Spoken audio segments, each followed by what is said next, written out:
Which brings us nicely on to the new social media divide between X and BlueSky. So in recent days, BlueSky has been gaining around 1 million users a day. X deactivation spikes after the US election. Are the people who are in charge, in the way you say, in the cultural norm, has that been slightly subverted by Elon Musk's ownership of X? And is that what has precipitated a bit of a move towards BlueSky? Is this a free speech issue, or is this actually good free market competition in a better platform springing up? What's your takes?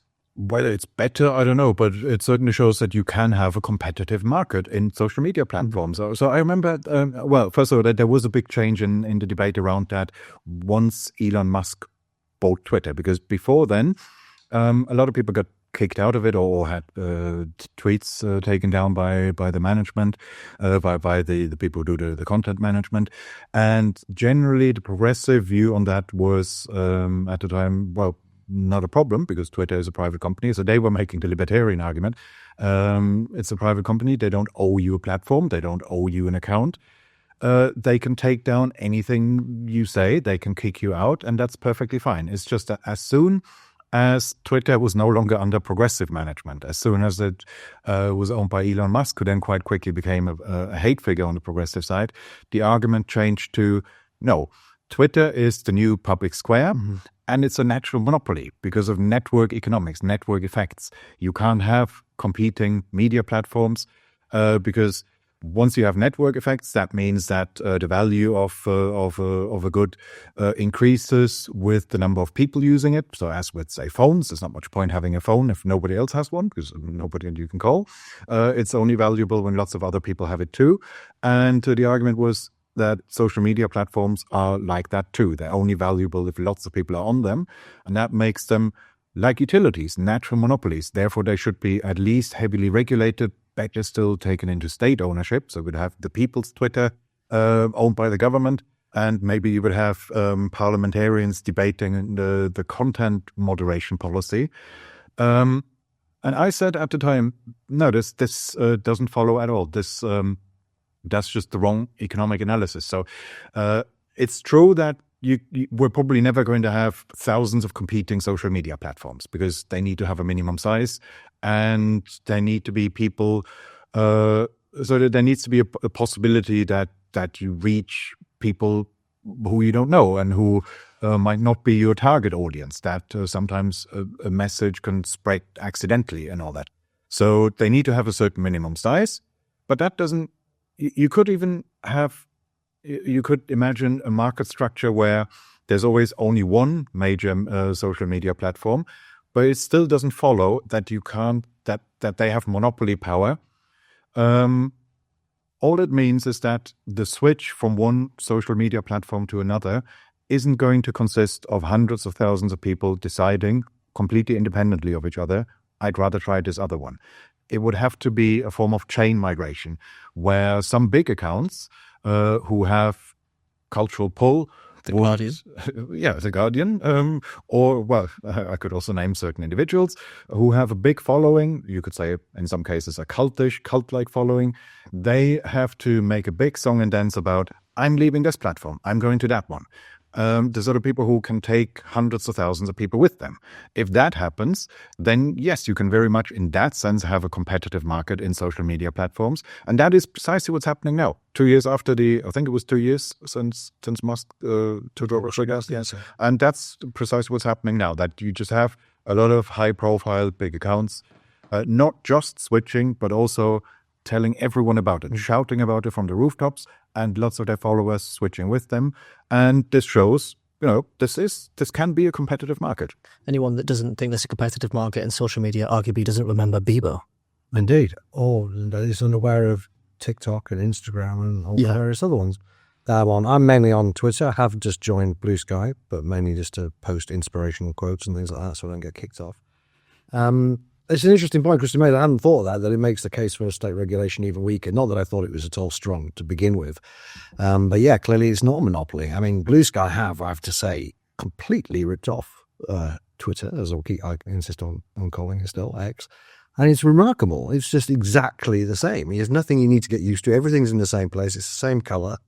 It's. I'm surprised that there's no AI. Well, sorry, not AI. And the intellectual property IP rights associated with it, so they get sued. I don't know. Look, I mean, people are having a strop because of the election and because of Musk. Most of the people leaving, I suspect, don't know how to use Twitter properly. For people who are not on Twitter, there's two options. You can go for following, which just gives you tweets of people you follow, actively follow. And then there's For You, which Twitter does sometimes cheekily just switch you back to without you knowing. If you get For You, you've basically got Musk's algorithm. It will give you a lot of stuff that you've hovered over for a second or two. And it will just give you nothing but that until you tell it that you're not interested. You'll also get a lot of Elon Musk tweets. Yeah. And I suspect that a lot of people go into BlueSky are people who don't know how to use Twitter. They're on For You all the time. They don't realize they can get rid of all that by just following the people that they follow. And then they get very angry. They also haven't thought of just simply muting or blocking Musk, which would be a very simple option. I've blocked about 8,000 people.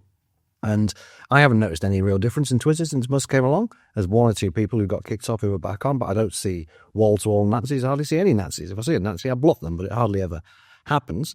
And so I found it better under Musk, but only very marginally. It's basically the same as it was before.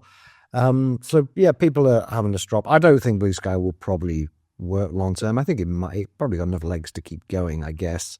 But it really is an echo chamber from what I've seen.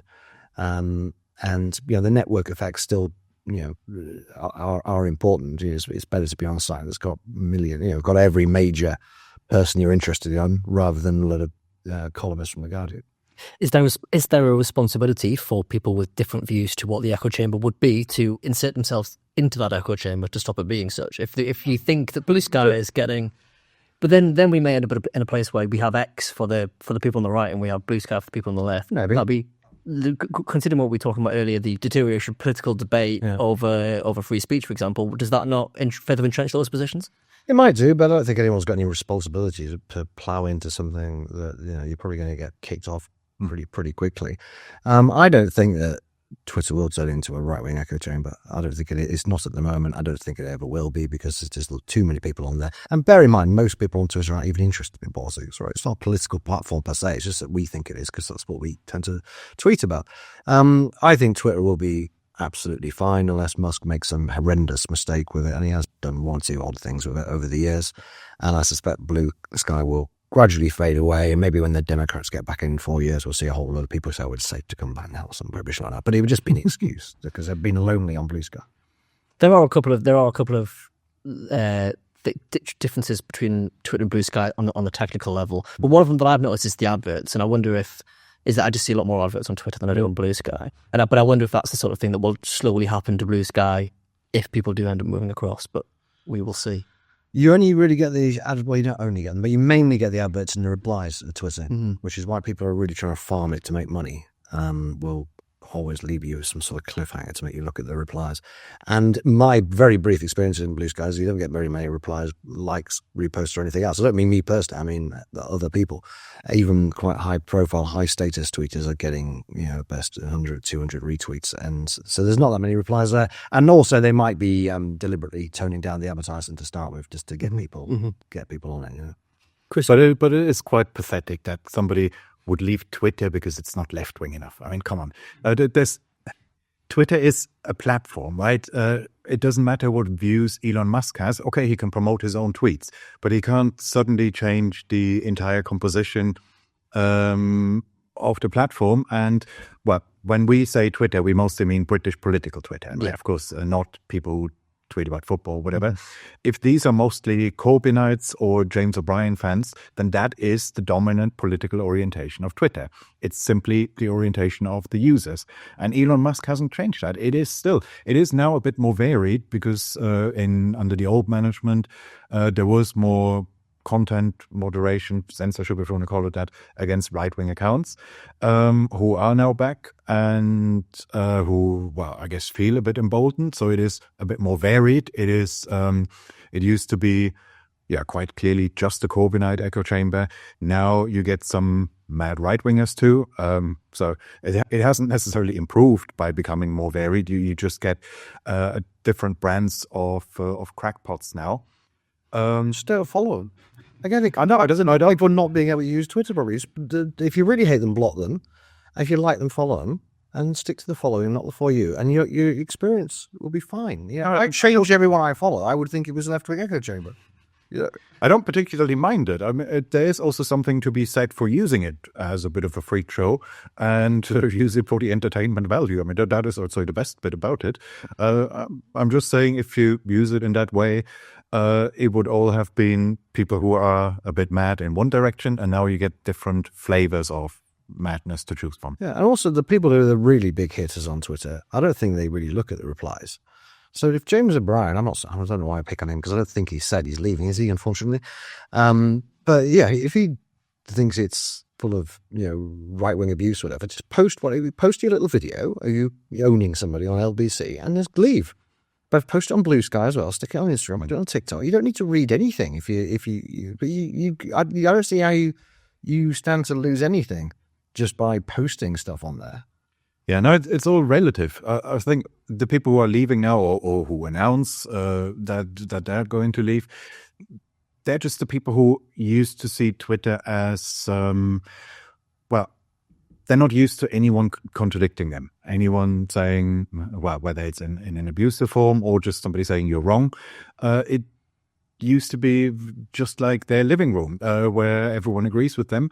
And since it is now a bit more varied, it is no longer the case that so if you're a bit of a Twitter diva, and again could name some people here, you're used to just the replies all being all just cheering you on, telling you how great you are, then okay, it could be that now your experience is going to be a bit different. The replies are probably going to be a bit more varied. Well, he might be right. I don't know, but I think someone like Owen Jones, for example, has always received a huge amount of abuse on Twitter, even when it was the so-called left-wing echo chamber. I just don't think it was. I think it's always been very, very varied, and there's always been a lot of horrible people on there, and it hasn't really changed. Except for insofar as it's got a bit more right wing, it's because the left-wing people have left. Yes. But that's entirely their doing. So they're making it more right wing and then complaining. It's a circular argument. Will we be seeing you on BlueSky at any point, Christian? I'm somewhat curious about it, but so far I waste too much time on Twitter already. Well, either way, I think we can be rest assured that the free market and competition is alive and well in the social media space.